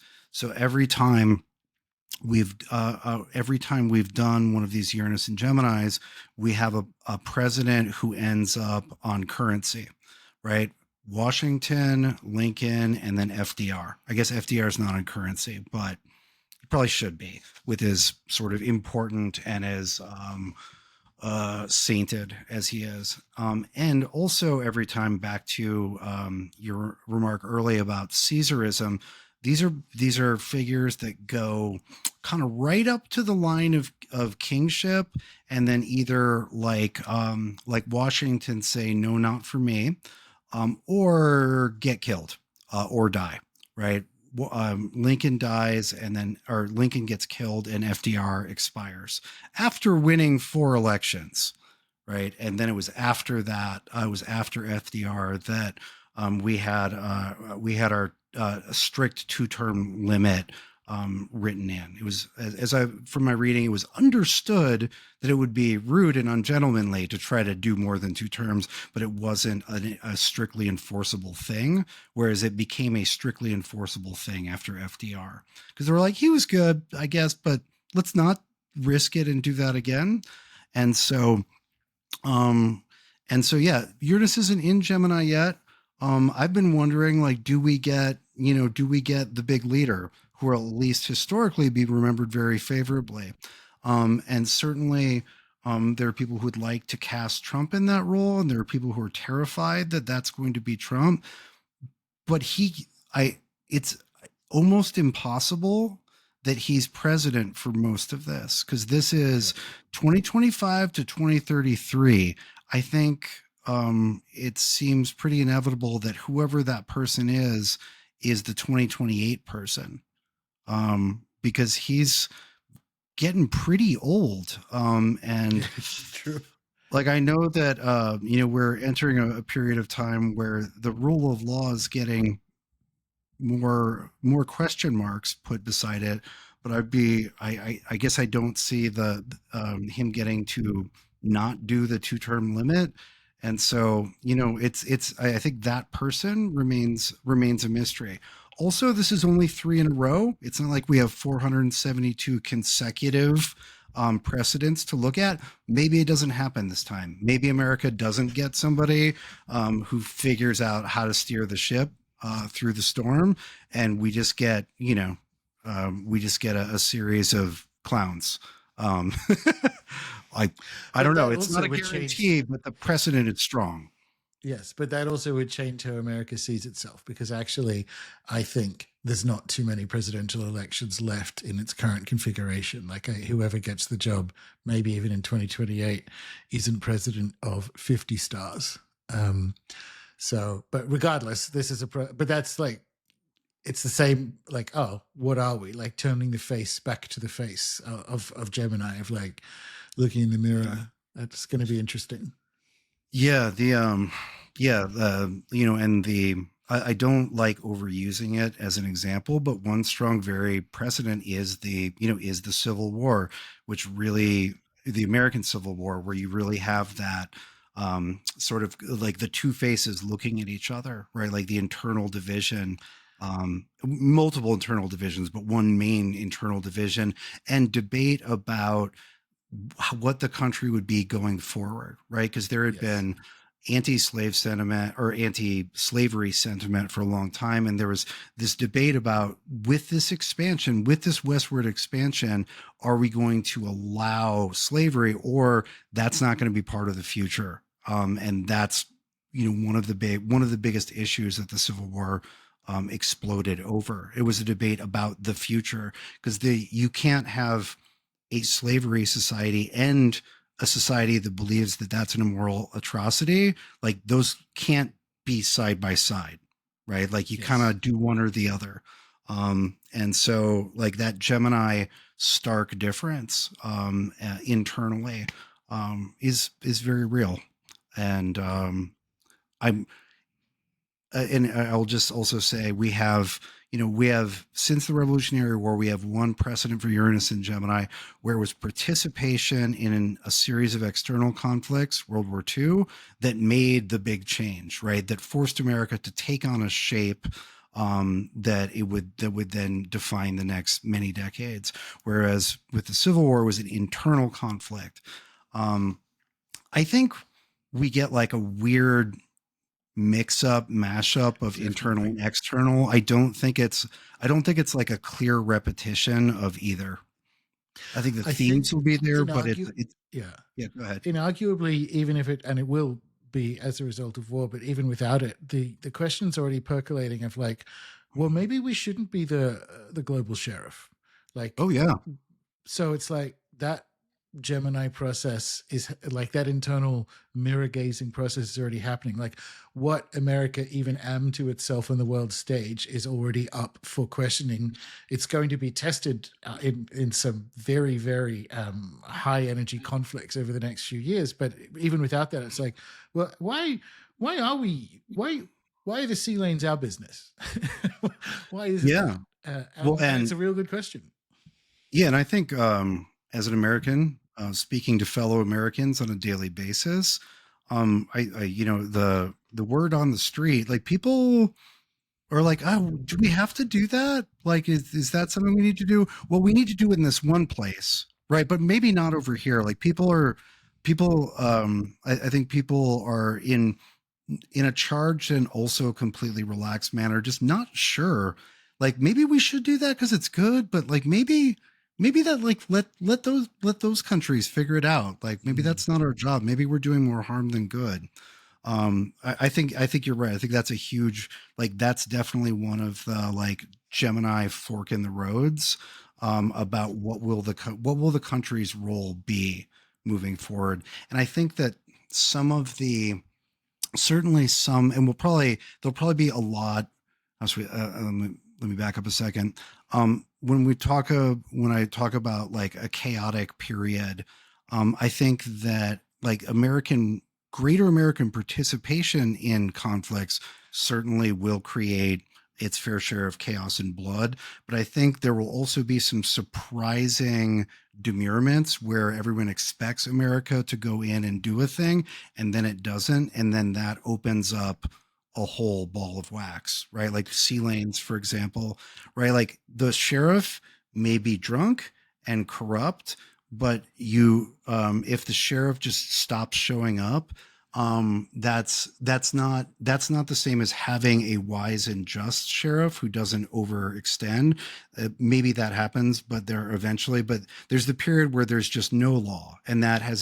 that has a set of challenges which are meaningfully distinct from the bad sheriff set of problems, but it's still a set of problems. I think the surprise demurement is a really good way of thinking about that, right? So as of last night when the news was coming through, like the assuming Trump gets even close to a full term, which we'll see how that goes. You have someone who's like, fuck it, I'm invading the Panama Canal. But it's also going to be like, fuck it, I'm not supporting NATO.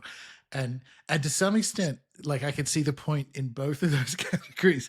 But this is the like, oh, people will be expecting a cavalry that doesn't show up, or they won't be expecting a cavalry. And it's like, oh shit, is that a fucking aircraft carrier? Like what is happening? And that's true. That's like that's a really good example. That also jives with the Saturn and Aries, like laws not really being what they were before.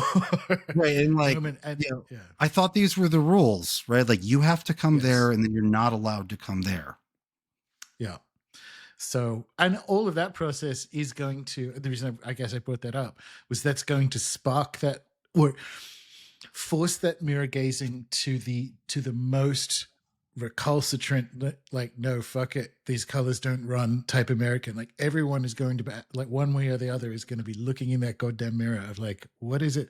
What are we? What do we do? Who's my mother? Yeah. Well, and we Americans, we're a young and foolish and in some ways charmingly naive people. We really want to do the right thing or believe that what we're doing is the right thing. And so like, that's a big part of sort of American political discourse, or what's behind a lot of it is a lot of people really want to be doing the right thing. Whether I don't think Americans are very discerning about whether a thing actually is right or not, but there's a huge amount of importance like in the American psyche placed on trying to figure out the right thing and doing it.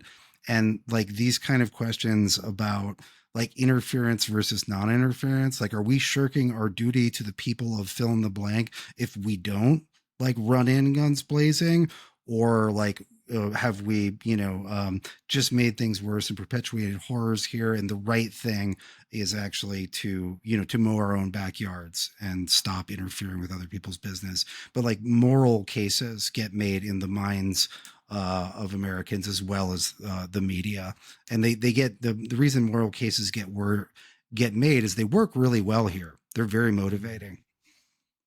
Yeah, that's true. That's very good.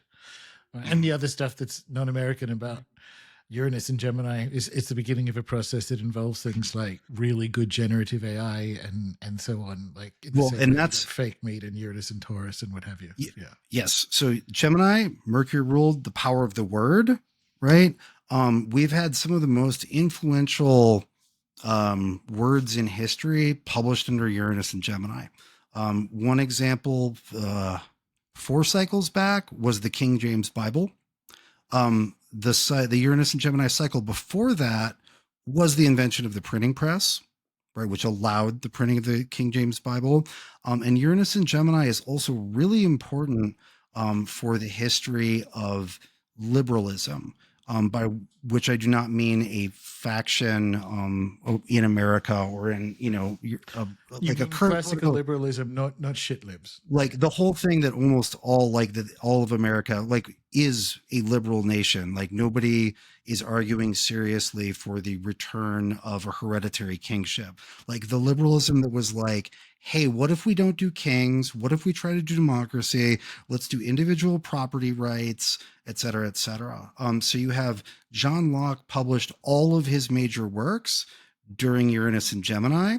And then all of those works, exactly one Uranus cycle later, when it was back in Gemini, were used to basically create 75% of the code for the United States during the Revolution.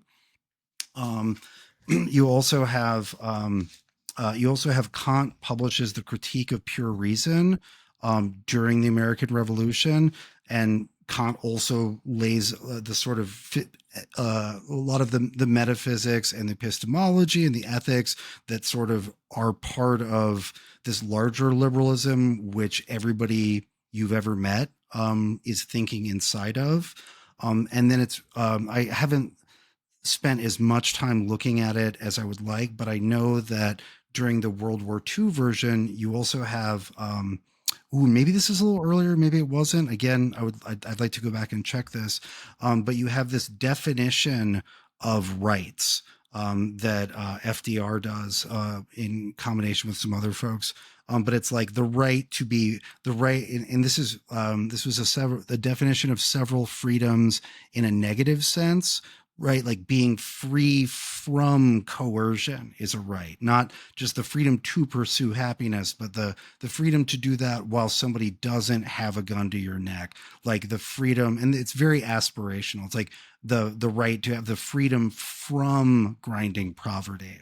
But again, it's this sort of Uranus and Gemini, sort of updating this political project, which has individual liberty as its highest, or if not, or at least one of its highest goals, right, as a philosophy.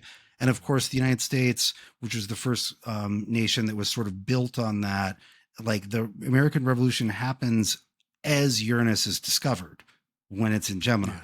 And there were astrologers at the time who were like, look, there it is. That's the Uranus nation. Uranus. Yeah. Yeah, well, and of course, famously, they tried to name Uranus after King George. They Then did. everybody said, "Fuck that!" Right? It was like literally the beginning of the "we're not going to do kings" period of history. So I do not like it. I've been to the garden where in Bath where the planet was discovered, and when he suggested, you just think the rest of them are all classical gods, and it's like no, and that one's George. What the fuck is wrong with you? yeah, it was funny when I was going over this with Chris Brennan a couple days ago. I realized that at the time, George Washington, right, is leading the United States. And it's literally a tale of two Georges. And one of them was king, and then one of them was offered kingship but declined. And it's like, who knows? Maybe the way that the world is woven, if George Washington had accepted kingship, they would have stuck with George, and we'd be living in a different and weirder and probably much worse timeline. Yeah, very cool. All right, so we may expect the words in the next few years which I think will put us in a direct democracy or participatory democracy direction by the time Pluto leaves Aquarius. But like we may expect the words for the technologically supported, decentral, direct democratic utopia that I am anticipating in 2040. I'm realistic. I like thinking about it that way. But the Uranus and Gemini, like, if this is like the ideals, like liberal ideals, again, defining that classical sense, like coming back again for their most pivotal 7 years, that maybe does give me some hope for democracy, which I don't feel like has been kicking a lot of ass or impressing a lot of people for a while now. The one we have now is a pre-internet solve, and that's one of the things that Uranus and Gemini is like. Well, how do we do democracy when we don't need to put some guy on a horse and make him ride 5 days through a swamp to another swamp to represent our needs, and then come back every 6 months to be like, oh, we're at war with fucking Ukraine now, or like whatever. Like, what happens when you can actually do that at a participatory, informed level across a nation's boundaries?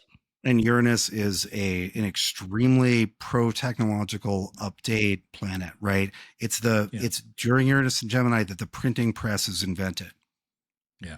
Right. See, my version of it as a kid has always been like, it's so because people are idiots. It's like, okay, cool. Well, if you want to vote on a particular bill, there should be 4 multiple choice questions that you have to get each one right before you get to actually vote. And they're basic. I mean, because otherwise you game it. But it would be like, where is Ukraine? And if you can't find it on a map, you can't vote. And that's my version of it. So it'll be me. Obviously, I'm the person writing the thing that we're talking about in Uranus and Gemini, and it is just a multiple choice question test to go to war. You're welcome. Yeah, very nice.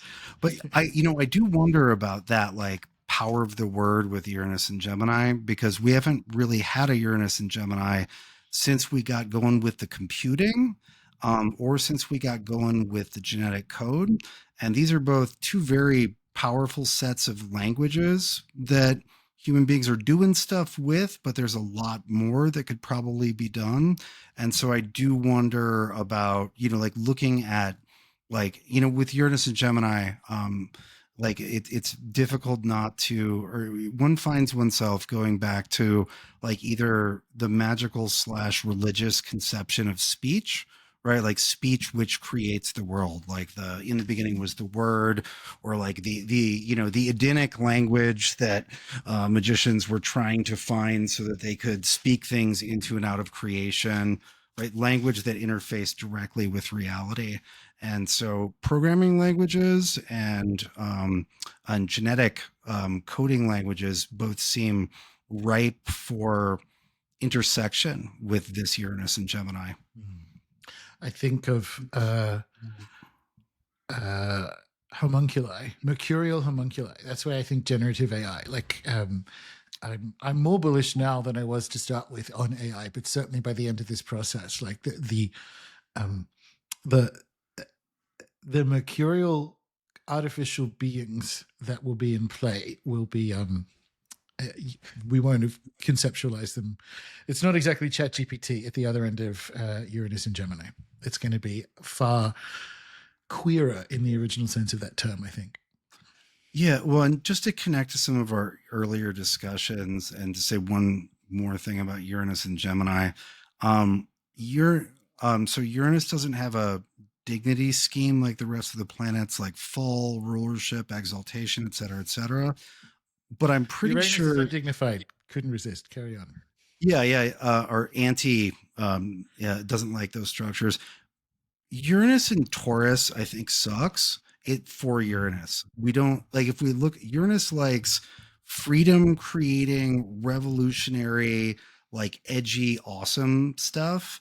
And Uranus, if we look at Uranus and Taurus, like, Uranus is like punk rock hacker, right? It's that sort of thing. One, I think Uranus moving into Gemini like brings us the rest of the cyberpunk tropes in reality, right? Because we've been talking about this for a while. We have like cyber dystopia, but the whole point of cyberpunk is that there is at least at a local level meaningful resistance and subversion of that, whereas mostly we've just had the dystopia, right? Yeah. And if you look at Uranus and Taurus, like since 2019, it's like what's the most punk rock edgy thing you can do?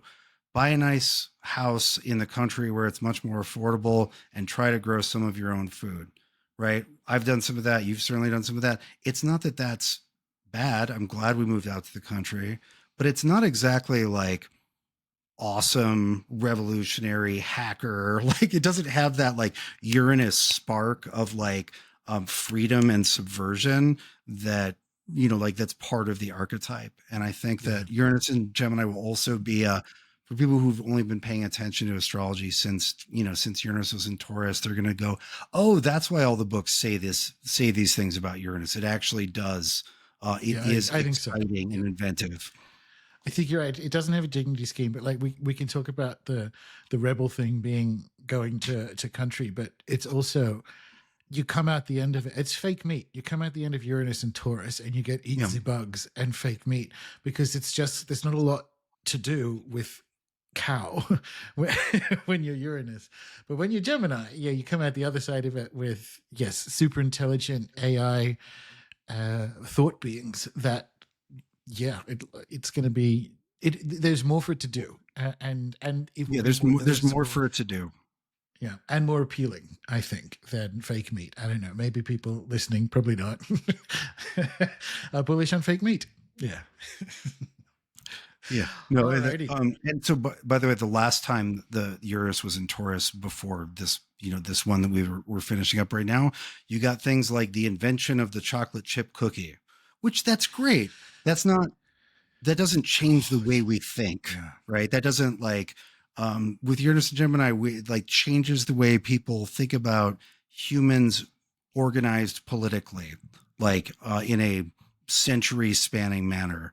Like the chocolate chip cookie, here's one thing that Uranus and Taurus did do this time, and it did every other time, is it changed the way people thought about currency. Yeah, true. So it did do that. That's meaningful, like the Taurian store of value. Yeah. Okay. Well, Uranus and Taurus, go ahead.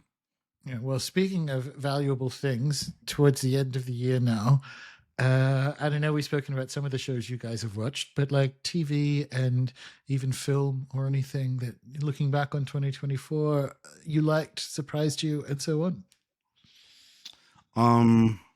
Let's see. First thing that comes to mind is actually reading.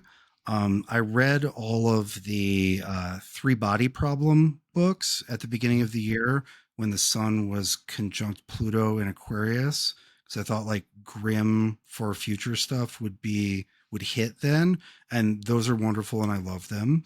Very it puts you in the Pluto at Aquarius mood. It takes you all the way through humanity's history and beyond, to the end, to extinction and beyond.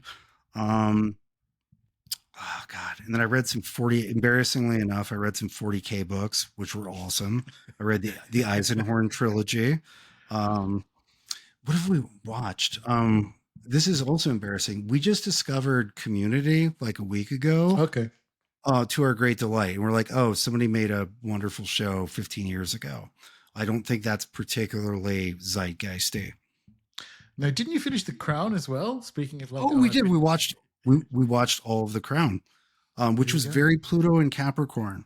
Like Pluto and Capricorn is very much this vision of ancient hierarchy and the sacrifices that both the people wearing the crown as well as the people holding up the throne have to make in order for that shape of organization to work. And so that felt like a meditation on Pluto and Capricorn, Yeah. and It's on funny you power mentioned in that. general. But Yeah, it's funny you mentioned that because I decided to reread the Gormenghast series at the beginning of the year and abandoned it because it felt too Pluto and Capricorn, which it is. But because it felt too like ancient sclerotic crumbling rules, it's magnificent, obviously, but like yeah, I'm like, no, this isn't hitting. So I ended up abandoning it from uh, a fiction perspective. so another book that I reread during Pluto's last pass through Capricorn during H2 this year, because the last pass came right from my shit. It was like opposite my ascendant in Jupiter. It was very unpleasant. I was like, okay, this is going to feel hell realmy. And so I read one of my favorite set of novels, which is the God's Demon novels, where it's set in hell. The entire story takes place in hell, 10,000 years after Milton's fall. And it's about a civil war in hell. And whether, because one demon thinks that maybe redemption might be possible, and that this creates a massive civil war in hell. And I was like, that's my Pluto and Capricorn setting. Lovely. Those are so they're the only novels ever written by a painter who did the covers for all of the big sci-fi and fantasy novels for decades. And he had his own little personal Inferno project that he worked on quietly. So the only books he's ever put out are his Inferno. Very nice. TV wise, we just finished up the final episode of Yellowstone last night. Okay, I haven't seen it. So, yeah. That's very Speaking of, Uranus and it's Taurus. excellent. That's what I was going to say. And I would like the reason that I have this bit at the end of the show is like, this is a really nice end to, because not spoiling it for people. If you haven't watched it, I think it's one of the best shows. It's the best location to stand in for America since the Overlook Hotel. But thinking about Beth Dutton in particular, has got to be one of the best female protagonists ever on TV. It's just magnificent. Anyway, finished up the 5 or so years that it's been running last night. That and Wolf Hall came and went. And if you watch The Crown, you're ready for Wolf Hall. And it's the best thing the BBC's ever done. And I can't really make it Astro other than like Mark Rylance is the best living British actor. Well, actor in that vein. And it's so good. It's just so good. So there was some surprising little twists at the end of the year from a otherwise not great TV year. Finishing up Yellowstone and getting the final book, quote unquote, of Wolf Hall from the BBC after like a 7-year gap. Mm-hmm. Mm-hmm. Yeah, There we go. I can't think of anything else right now. It's been the baby is sort of pushed everything in my mind outside of that. I'm Yeah. like, there might have been shows on. It's mostly like my memory of July is how many months old he was, what he could do, the challenges at that Yeah, fair time. enough. Oh, it's like, oh, that was right before I figured out this new technique for getting him to fall asleep. Boy, I There you wish go. I'd figured that out a few weeks earlier. Well, there wasn't. I mean, there was the second Dune movie. There was Oh yeah, Alien. which is very Pluto and Aquarius. Yeah, and it was It's fine. it's Like, it's that like ruthless vision of the sci-fi. Like Pluto and Aquarius brings the ruthlessness that we've been experiencing in past fantasy, like Game of Thrones. Pluto is the ruthlessness marker, and in Aquarius now the ruthlessness is in the future visions, which is part of why 40K works, which is why Star Wars failed and Dune won, is because Star Wars is not it's not a Plutonian ruthless yeah, okay. vision of the future. Dune has that. I like that. Alrighty, and your plans personally, which is to say professionally, for 2025. What's Okay. on the slate for you? I guess I'm going to keep working on the second edition of 36 Phases. No, I am. It's closer than ever. I just don't want to talk about it all until it's done. Yeah. In the short term or in the immediate term, I'm going to be teaching my 3-year program, my classes. There's actually the final intake of 2024 is on the 28th. 28th here in America, not Gordon's 28th. On the 28th of December, intake into the year 1 program. If you're interested in that, sign up for the mailing list. The enrollment links only go out to the mailing list. It takes about an hour or two to fill up. So if you want to be part of that, sign up right now. It'll be early afternoon on the 28th. The website has a lot of workshops and lectures that I've given over the years, available for download. Let's see. It also, I haven't been taking new clients for a while, but the few and the mighty who've actually struggled through and graduated my program all have a profile on the website. Many of them are professionals who spent years suffering in Austin school and know how to do a lot of the things I know how to do. I would suggest booking with any and all of them. And then with Sphere and Sundry, we've got a bunch of stuff planned for 2025. We have many of the finest vintages of planets from previous years. We actually just released one that I actually did all the ritual heavy lifting on, because it was a super hot Mars thing and Kate was super pregnant, and we did not want to subject her body or baby to that. So if you look, it's we did there's a Mars election that we couldn't figure out quite what to do with, and so we decided to point it away from us like a can of pepper spray, and it's a take on the Hoodoo classic Fiery Wall of Protection. So that's my ritual handiwork. And then we've got some others that where I filled in. They're going to be coming out this year. Hopefully they're as good as Fiery Wall. That got really good reception. I don't know that everybody's going to like everything else that I made, but we shall see. I like it. I think it's wonderful. Like the Very good. Kraken Commander series is glorious. All right. Well, another really good show, sir. Thank you very much for your time. And I once again would like to reiterate how excited I am that we got to 40K theme one. So Cheers yay the to tip. us. Exactly. Yay to us, and happy holidays and all the rest of it to you and yours and everyone listening. Yeah. Yeah. Have a wonderful Yule-ish season.